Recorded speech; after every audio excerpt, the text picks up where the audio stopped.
dimanapun Anda berada, kita masih berada di Desa Hilisi Maitane dan kali ini kita mau tahu juga salah satu kegiatan yang sepertinya menarik untuk ditonton atau dilihat oleh para pengunjung di sini, yakni pencaksilat. Dan di samping saya saat ini sudah ada perwakilan dari pencaksilatnya. Kita mau tahu lebih banyak.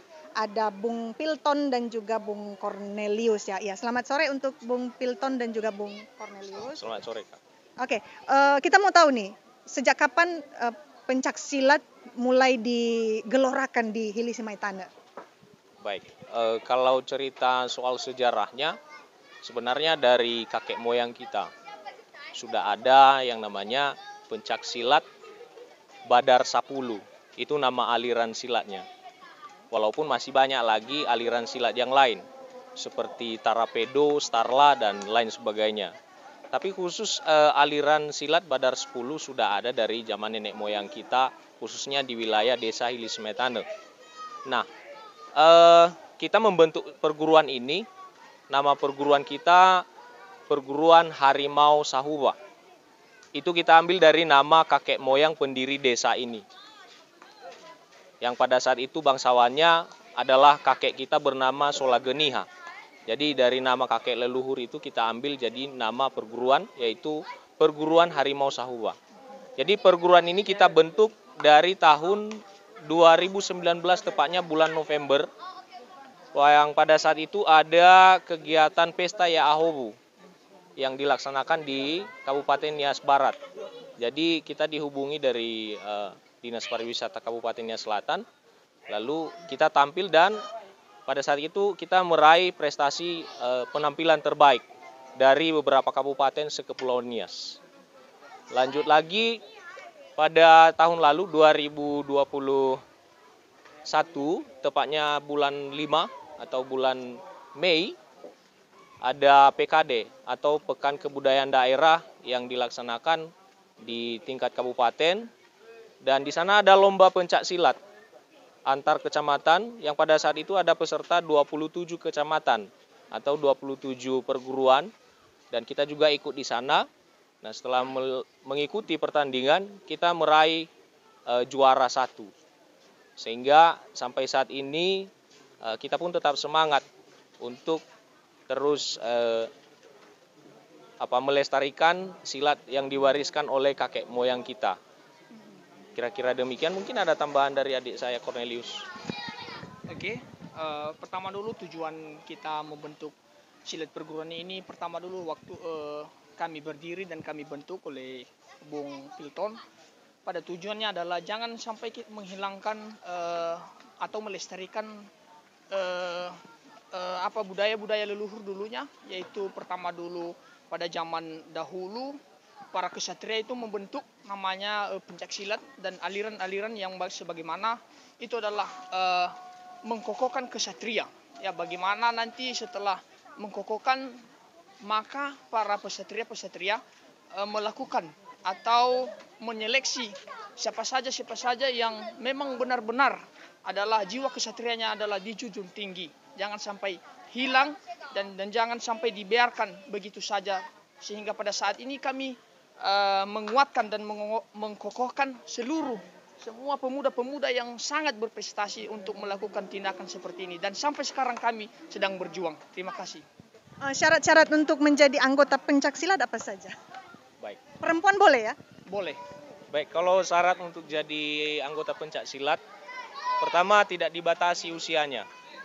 Mulai dari anak kecil sampai yang sudah dewasa. Kemudian anggotanya bisa perempuan dan bisa juga laki-laki. Kemudian pencaksilat ini sudah menjadi bagian daripada budaya nenek moyang kita yang kita lestarikan sampai saat ini. Nah, kalau dulu silat ini dipelajari untuk layak ikut perang.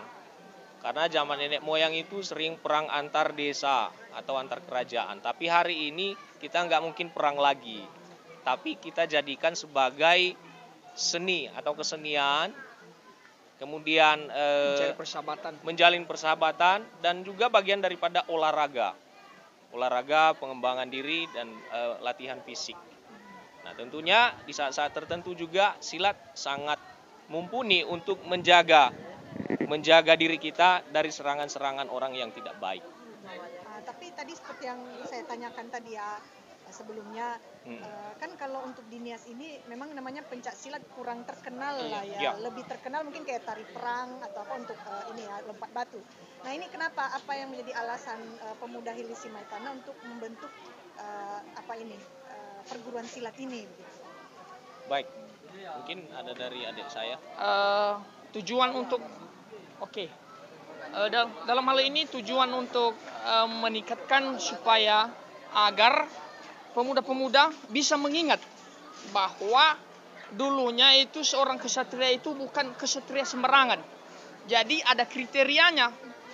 Jadi kriteria ini, jadi ketika mereka melakukan peperangan dulunya atau melakukan kegiatan dulunya, otomatis dilihat dulu kesatria-kesatria apa saja. Bukan dalam arti sudah namanya laki-laki atau cowok sudah diikutkan dulu. Tidak, tapi ada kriterianya. Jadi ketika kriteria kesatrianya sangat tinggi, otomatis itu adalah dikedepankan untuk menjadi ujung tombak untuk melakukan hal sebuah kegiatan baik dari peperangan maupun kegiatan dulunya. Baik, tambahan sedikit lagi, kenapa kita pertahankan ini dan kenapa di tempat lain tidak begitu terkenal yang namanya silat. Bahkan sebelumnya silat ini tidak terkenal, ya. Dulu orang kalau belajar silat itu masih dekat dengan mistis, ya itu nyata. Tapi hari ini kita udah nggak berbaur lagi dengan mistis, ya. Nah kita membuat silat ini jadi terkenal. Pertama dulu alasan melestarikan budaya nenek moyang. Kedua untuk menjalin persahabatan. Dan yang ketiga ada niat dari pribadi saya dan adik ini dan juga teman-teman yang lain supaya silat ini tetap terlestarikan, ya, dan kita jadikan bagian daripada kegiatan-kegiatan budaya dan juga untuk olahraga. Makanya sekarang ini silat di Manyamele lagi booming, ya.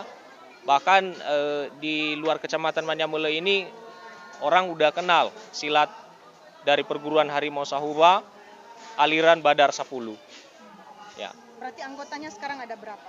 Kalau anggota itu sudah banyak, lebih dari 100 orang sudah ada. Banyak yang ke seberang, ada yang melamar, banyak yang merantau, mengembara. Ada juga yang menang polisi, TNI anggotanya, ada yang ke sekolah-sekolah lain, perguruan tinggi yang lain, dan adik-adik ini yang masih lulusan SMA, SMK. Dan mungkin ke depan udah sebagian besar pada merantau lagi, ngambil pendidikan lebih lanjut. Jadi kita akan melatih generasi dari bawah lagi. Oh, berarti yang melatih? Iya, kami berdua. Kami berdua. Kami bukan guru, hanya pelatih. Kita juga punya guru. Kaki tangan guru.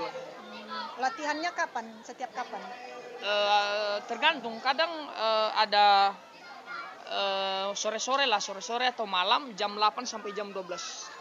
Oh, malam latihannya. Malam. Oh, tidak Bisa sore. sekali seminggu, bisa 2 kali seminggu. Nah, ini kan saya tertarik dengan pakaiannya. Ya. Ini apa yang menginspirasi model pakaian dari perguruan ini seperti ini gitu? Ya. Kenapa nggak seperti kayak itu aja paling pakai rompi? Nah, kenapa yang begini modelnya? Baik, saya coba jelaskan. Dari dulu para guru kita yang pesilat-pesilat, pakaian mereka memang seperti ini. Bentuknya seperti ini, warnanya hitam dan merah. Ya, itu warna khas daripada Nias. Dan khusus di wilayah Hilis Metane atau Kecamatan Manyamele, warna khas itu adalah hitam dan merah. Nah, jadi makanya kita seperti ini. Kemudian kenapa kain sarung? Ya, kita pakai kain sarung ini memang dari dulunya. Ya, leluhur kita, pesilat-pesilat, para pendekar pakai sarung. Mungkin ya orang yang pertama ya melatih silat ini mungkin agama Muslim tadi. Kemudian kenapa pakai peci? Ya, mungkin asal usulnya guru pertama itu ada juga yang Muslim, seperti misalnya kakek guru Kamarudin. Kakek guru Kamarudin yang berdomisili di Desa Lagundri, sudah almarhum, itu masih guru-guru besar dulu. Jadi itu agama Muslim. Ya, masih banyak lagi. Nah, yang membedakan aliran Badar 10 ini dengan aliran pencaksilat Oh, yang lain. yang membedakan itu adalah gerakan tangan dan setiap pergerakan atau Gerakan kaki setiap juga. perguruan itu ada benderanya. Artinya bendera ini adalah tanda bahwa ini seperguruan saya atau bukan. Jadi Gerakan nampak di langkah situ. juga. Iya. Oke, kalau boleh bisa ditunjukkan salah satu gerakan khas dari Badar 10. Boleh.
Luar biasa.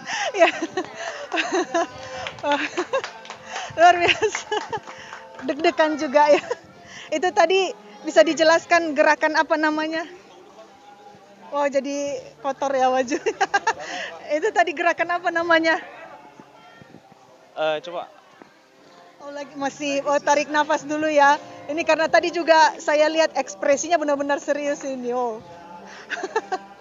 Luar biasa. Kata teman-temannya tadi ini belum seberapa loh. Wow. Berarti nanti kita bisa saksikan yang fullnya ya. Wah. Oke. Iya, oke. Itu tadi gerakan apa bisa dijelaskan? Itu gerakan awalan bahwa itu setiap perguruan ada tandanya.